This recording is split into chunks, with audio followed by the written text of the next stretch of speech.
18 months ago, far north Queensland was slammed by a cyclone that dwarfed others in the region's living memory.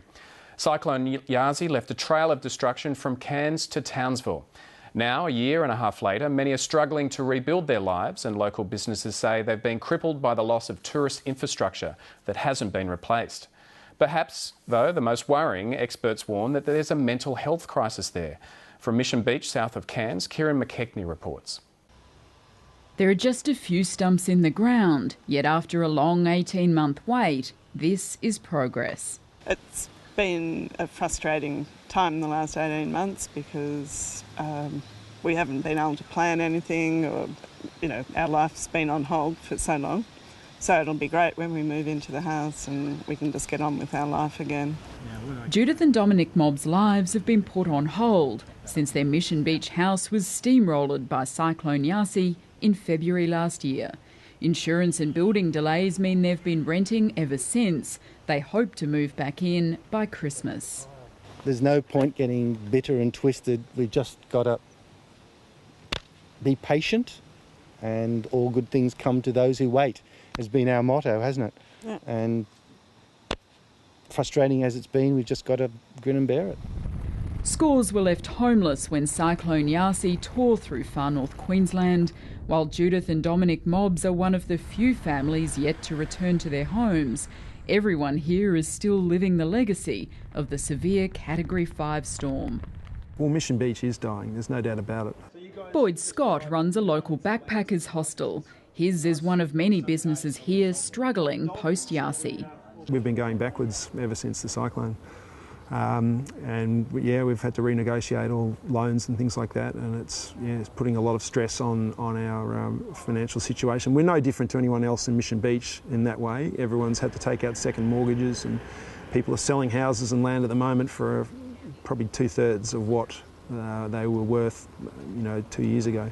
The problem is that Yasi blew away critical tourism infrastructure that still hasn't been rebuilt. At nearby Dunk Island, the resort is in tatters. The jetty that used to drop off tourists is a wreck. With the popular tourist destination out of bounds and flow-on water activities on hold, there's little reason for tourists to come to town. Unbelievably frustrated in local government, in state government and in federal government, because everyone said, we'll get Mission Beach going again, it's a priority of ours to do that, and it hasn't happened. For those that don't know Mission Beach that well, on the face of it, it appears things have largely returned to normal, but scratch the surface and it's clear the community has far from healed. Mental health workers warn that cyclone survivors are experiencing a range of psychological issues that will only get worse if they're not treated. We do have people with post-traumatic stress disorder, people who don't want to go outside anymore, that can't face going out, people that can't even face going past their own home where they used to live. Pasha Dunbar heads a team of mental health workers operating out of nearby Tully. She says people are self-medicating with alcohol rather than seeking help. What's going on is people are trying to cope with this inner turmoil, and because, as it is for far north Queensland especially, we don't talk about that kind of stuff, they're digging it deep, they're pushing it inside. So not only are we seeing an increase in alcohol, we hear anecdotally there is an increase in family domestic violence, be it verbal, be it physical, whatever it is. People are holding it in while they're outside and they're getting home and there's a meltdown. And she warns children are as much at risk of mental health problems as adults.